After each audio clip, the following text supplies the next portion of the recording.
Elena Vasquez had learned early in life that the quietest people in a room were usually the ones carrying the heaviest things. She was proof of that. Every morning, she woke up before the sun, brewed her tea alone, and walked to work without telling anyone where she was going or why. She kept her sleeves rolled down even in summer, not because she was cold, but because the small crescent mark behind her left ear was not the only thing she hid. She hid most of herself. It had kept her safe so far. She was 26 years old and had been a seamstress for nearly a decade. She was good at it. Her fingers were steady, her eyes were sharp, and she never made the same mistake twice.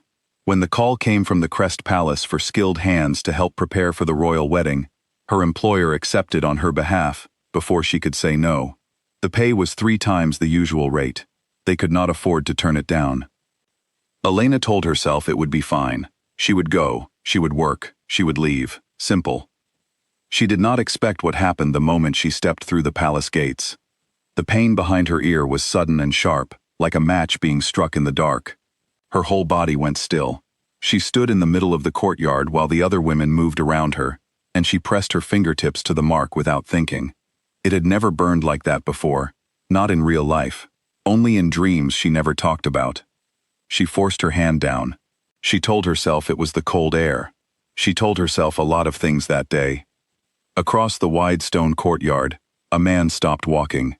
He was tall and broad-shouldered, dressed simply for someone who was clearly not simple at all. His name was Damien Crest, and nearly everyone in the northern packs knew it. He was the Alpha King, the ruler of the most powerful pack territory in the region, and he had the kind of face that had stopped being young a long time ago, not because of age, but because of what he had been through.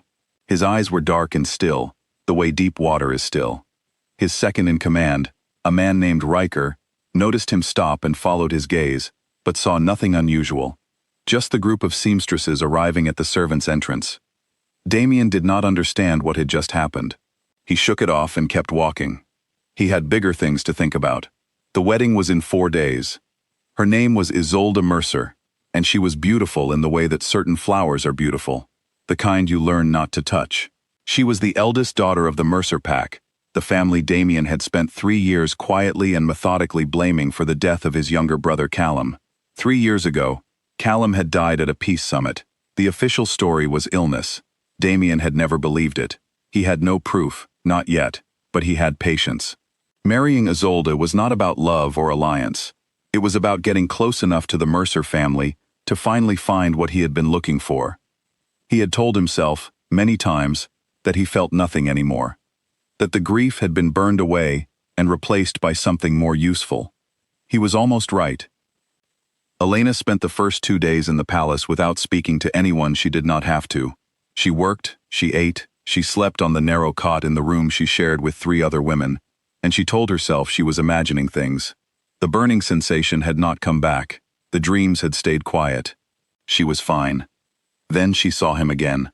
It was early evening, and she had taken a wrong turn looking for the linen storage. She ended up in a long corridor she did not recognize, and he was walking toward her from the other end of it. There was no one else around. He slowed when he saw her. She stopped completely. For a moment, neither of them spoke. Then he said, simply, that she looked lost. She said she was. She told him the linen storage. He pointed her in the right direction without any ceremony, and she thanked him without meeting his eyes, and she walked away. She did not run. She was proud of that. What she did not see was that he stood in the corridor for a long moment after she turned the corner, looking at the place where she had been. On the 3rd day, she heard something she was not supposed to hear. She had been working late in one of the smaller preparation rooms just off the East Hall. The wall behind the wardrobe was thin, and the voices on the other side were not careful enough. She recognized Isolde's voice first, cool and precise. The second voice was older and belonged to someone with authority, her father. What she heard made her set down her needle very slowly.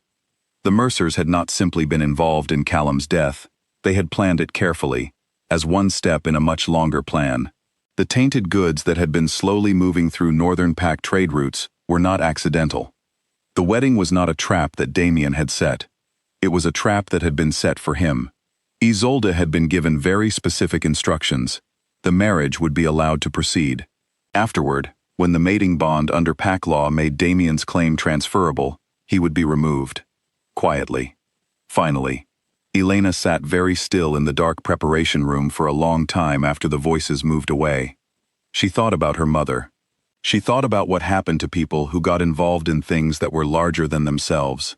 She thought about the crescent mark behind her ear, and the burning sensation she had felt at the gate, and the way the king had stood in the corridor afterward, just standing there, like a man who had forgotten what stillness felt like. She thought about how it was easier to say nothing, how she had been saying nothing her whole life, and it had kept her alive. Then she got up and went to find a piece of paper. She slipped the note under his chamber door just after midnight. She did not sign it. She told him what she had heard, told him she had proof, told him where to meet her and when, and told him to come alone. Then she went back to her room and did not sleep. Riker told him it was a trap. Damien agreed that it probably was. He went anyway. He could not explain why, not in any way that made strategic sense. Something pulled him out into the cold night air the same way something had stopped him in the courtyard on the first day, the same way he had stood in that corridor, like a man with no good reason to stay, but no will to leave. She was already at the old mill gate when he arrived. She was smaller than he remembered, standing alone in the dark with her arms crossed over her chest, not from cold but from the habit of making herself take up less space. She looked up when she heard him, and she did not look relieved to see him. She looked like someone who had already made peace with a difficult decision and was simply following it through. She told him everything. She showed him the small vial she had managed to take from Isolde's luggage, a carefully sealed compound that had no business being in a bride's travel case. She spoke clearly and without drama, the way someone speaks when they have rehearsed the words in their head many times over. When she finished, he was quiet for a moment. Then he asked her why she had done it. She said that what was happening was wrong, and that someone had to say so. She said it like it was the simplest thing in the world, like the answer required no courage at all. He looked at her for a long time. The moonlight was pale and flat, and in it he could see the small mark behind her left ear, clearly for the first time. He knew what it meant. He had read about it as a child, the ancient sign, the mark carried by those fated to a king. He had thought it was a story. He said nothing. She took a step back, then another. Then she turned and walked away into the dark, and he did not call after her. When she was gone, he stood alone at the mill gate, holding the vial she had left in his hands, and for the first time in 3 years, he felt something that was not anger. By the time the sun came up, Elena Vasquez was gone. Her room was empty. Her tools were left behind, neatly arranged on the small table beside the window. The other women assumed she had quit. Riker found no record of where she had traveled from, or where she was going. She had moved through the world the way she always had, quietly, taking up as little space as possible, and now she had simply stopped being visible. Damien stood in her empty room and looked at the tools she had left behind. He picked up a small silver thimble. It was worn smooth in a way that suggested years of use. He put it in his pocket. Then he went and ended the wedding. He did it in front of everyone. He walked into the ceremony hall, set the vial on the altar table, and spoke plainly. No speeches, no declarations, no performance. He simply told the truth about what the Mercer family had done and what they had planned. He named the trade corruption. He named Callum. He named the compound in the vial. Isolde's father turned the color of old ash. Isolde herself said nothing for a very long time, and then she said too much, and within hours the picture was complete. The revenge that Damien Crest had built 3 years around came to pass before the afternoon was over. He stood at the window of his study that evening, and waited to feel like it had been enough. It had not. He had the answer he had been looking for. Callum's death had been acknowledged, the people responsible had been held to account, and the long, cold plan he had carried for 3 years was finished. He had won everything he had set out to win. The room was still very quiet. He reached into his pocket and held the thimble. 6 weeks passed. Elena was living in a small border town, under a different name. She had found work quickly, as she always did. Her hands were steady and her eyes were sharp, and she never made the same mistake twice. She told herself she was fine. She told herself she had done the right thing and moved on, which was what she had always done. She was not quite fine.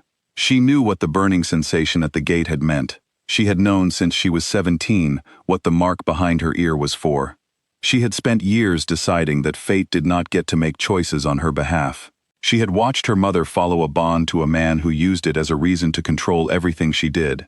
She had decided, quietly and firmly, that she would rather be alone and free than claimed and kept, no matter how the story was supposed to go. She still believed that. She believed it the way you believe something you have repeated to yourself enough times that it has become part of your foundation. And then the letter arrived. It had no royal seal. It was written by hand in plain, unadorned handwriting, and it was very short. He said he had been holding her thimble for 6 weeks and had not been able to think of a good way to return it to someone who did not want to be found. He said he was not looking for a queen. He said he was looking for the woman who had walked into danger for a stranger without asking for anything in return.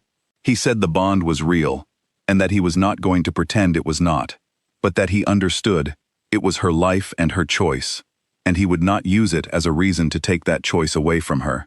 He signed it with only his first name. Elena read the letter 3 times, sitting at her small table in the early morning. Then she set it down and looked out the window for a long time. She wrote back 2 days later. The letters continued for several months. They were careful at first, and then less careful. She told him about her mother, and about growing up in a pack where the strongest voice was the only voice that mattered.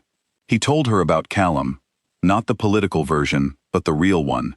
His brother who had been afraid of large dogs despite being part of a pack, who had laughed too loudly at his own jokes, who had deserved much more time. She told him why she was good at mending things. He told her why he had stopped letting himself want anything.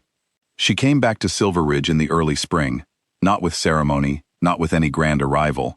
She came because she had decided to, on her own terms, at a pace that felt like her own. It took time. That was the truth of it. Things that are real take time. Damien did not rush her, and she did not rush herself, and they were both, slowly, learning how to trust something outside of themselves. There was a morning, some months after she returned, when she was sitting at a window in the palace, mending a torn curtain. The light was soft and pale, and the room was quiet. Damien came in without announcement, set a cup of tea on the table beside her, and sat down in the chair next to hers. He did not say anything. She did not say anything. She went back to her mending, and he sat beside her, and that was all. It was not the story anyone would have written for an alpha king. There was no grand ceremony at the end of it, no dramatic declaration in front of a crowd. There was only this: 2 people who had each spent a long time surviving, sitting in a quiet room together in the early light, choosing, simply and without pretense, to stay. The mark behind Elena's ear had long since stopped burning. It did not need to anymore. She was not running. He was not performing. And the story that had started with revenge and loss, and a woman slipping a note under a door in the dark, had arrived, slowly and honestly, at something neither of them had known to look for. It arrived at peace.